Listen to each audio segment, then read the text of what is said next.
என்னப்பா இந்த test match நான் ஒன்று நினச்சா அது ஒன்று நடக்குது. அப்படி என்னதான் நடந்தது அப்படின்னு பார்க்குறதுக்கு முன்னாடி நம்ம சேனலை சப்ஸ்கிரைப் பண்ணிக்கோங்க, கொஞ்சம் சப்போர்ட் பண்ணுங்கள் ஃப்ரெண்ட்ஸ். அதாவது Sri Lanka versus India first test டே 2. அதாவது டே 1 முடியும் போது இந்தியா ஒரு கம்ஃபர்டபுள் பொசிஷனில் இருந்தாங்க. ஏன்னா 3 செஷனுமே இந்தியா வேறு லெவலில் சம்பவம் பண்ணி வச்சுருந்தாங்க. ஸோ 73 ஓவருக்கு 252 வெறும் 2 விக்கெட்டு தான் இழந்திருந்தாங்க.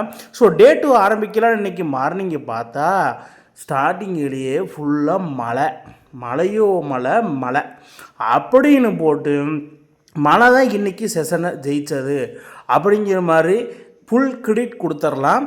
ஏன்னா இந்த மாதிரி அதாவது அந்த பிச்சு கண்டிஷன்ஸை மட்டுமே கவர் போட்டு மூடி இருப்பாங்க. பட் இங்கே என்னடானா கிரவுண்டு மொத்தத்துக்குமே கவர் போட்டு மூடி இருக்கிறாங்க. இது என்னடா புது கொடுமையாக இருக்குது அப்படிங்கிற மாதிரி செஷன் நடக்குமா அப்படிங்கிற மாதிரி இருந்தப்போ ஃபைனலி என்ன பண்ணியிருக்காங்க, 3 மணிக்கு செஷனை ஆரம்பிச்சிருக்காங்க. அதாவது லஞ்ச் பிரேக் ஏர்லியாக விட்டு அதுக்கப்புறம் கொஞ்சம் பொறுமையாக இருந்து தி கவர்ஸ் ஆப் அப்படின்னு சொல்லி ஒரு நல்ல ஒரு குட் கண்டிஷனில் மறுபடி கவரில் எடுத்துகிட்டு ஸோ மறுபடி ப்ராக்டிஸ் செக்ஷனெல்லாம் போய் ஸோ டே 2 ஸ்டார்ட் பண்ணியிருக்காங்க டீ பிரேக்குக்கு முன்னாடி. அப்படி முன்னாடி ரிசர்வ் பண்ணிட்டும் தேவதர் படிகள் டே 2 ஆரம்பிக்கும் போது ஸ்டார்டிங்லேயே நல்லா இன்டென்ட் காமிச்சார். ரிசர்வ் பண்ணிட்டு ஃபுல்லாக இன்டென்ட் காமிக்க முடியாமல் அவுட் ஆகி பெவிலியன் திரும்பிட்டார். ஓரியண்டில் தேவதர் படிக்கல் எப்படியாவது அந்த 200 நோக்கி நம்ம போயே ஆகணும் அப்படின்னு சொல்லி எதிர்பார்த்துருந்த நிலையில் ரிசர்வ் பண்ணிட்டு காட்டுன்னு காட்டி கடைசியில் ஸ்ரீலங்கா பவுலர் காட்டுன்னு காட்டி விட்டாங்க.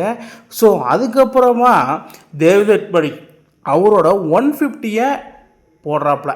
ஸோ அந்த இடத்துல அவருக்கு பார்ட்னர்ஷிப்பு கை கொடுக்கும் வகையில் யார் இருந்தான்னா துருவ் ஜுரல். ஏன்னா இந்த இடத்துல நான் சொல்ல வரேன்னா துருவ் ஜுரல் செமையான பிளேயரு, செம இன்டென்ட் கம்பேரு, அது நம்ம எல்லாத்துக்குமே தெரிய.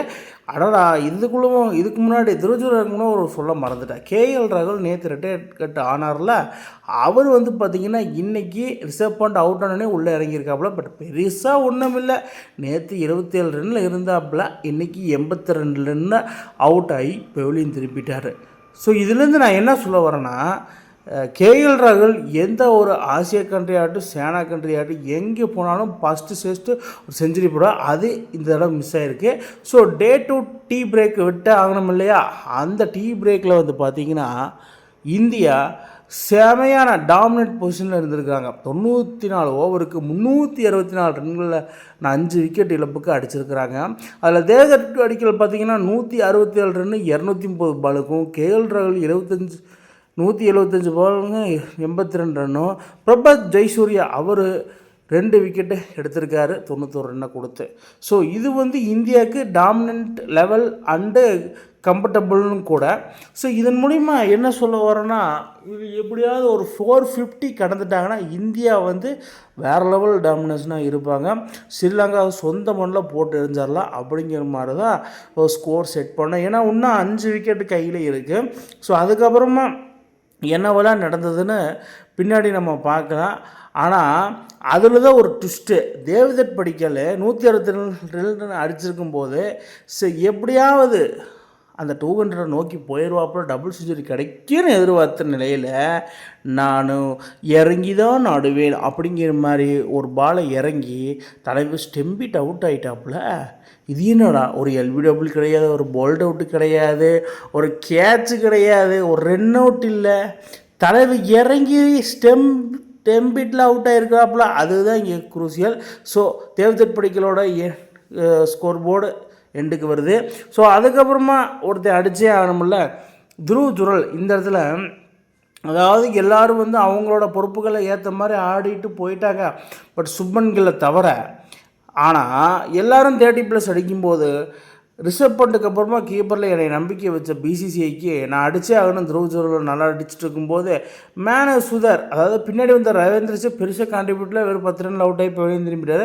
மேன் சுதர் ஒரு 26 ரன்கள் அருமையாக ஆடி இவங்க 2 பேரோட பார்ட்னர்ஷிப் ஒரு ஸ்மால் பார்ட்னர்ஷிப்பாக கிரியேட் ஆக ஒரு 50 ரன் ஃபைனலி துருவ் ஜுரல் போட்டார். வருங்க ஒரு 50 நச்சுன்னு போட்டாப்புல. நச்சுன்னு போட்டதும் இல்லாமல் போட்டார். வருங்க ஒரு சல்யூட்.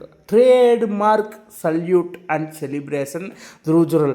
அதாவது இந்தியன் டீமுக்கு கான்ட்ரிபியூஷன் கொடுக்கும் வகையில் எல்லாருமே செம கான்ட்ரிபியூஷன் கொடுத்துருக்காங்க.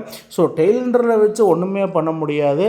ஸோ துருவ் ஜுரலும் அவுட் ஆகி பெவிலியன் திரும்பிட்டாப்புல. அந்த அவுட் ஆகி பெவிலியன் திரும்பதுக்கப்புறம் யாருன்னு பார்த்தா நம்ம முகமது சிராஜ், குல்தீப் யாதவ், பிரசித் கிருஷ்ணா இவங்களை வச்சு எப்படி அந்த 450+ வருமா? ஆல்ரெடி 440+ போயிடுச்சு. ஸோ 450+ அடித்து ஆகணும் அந்த ஒரு முனைப்போடு தான் பார்த்தா முகமது சிராஜ் போட்டார் வருங்க ஒரு 6 நாச்சுன்னு.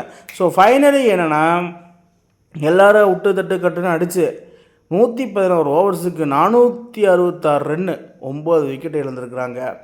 460 ரன் வந்து பார்த்தீங்கன்னா டே 2 ஸ்டெம்ஸில் இந்தியா ஃபினிஷ் பண்ணியிருக்காங்க. ஸோ தேவதட் பட்டேல் அது ஸ்கோர் போர்டு பெருசாக ஒன்றும் சேஞ்ச் இல்லை.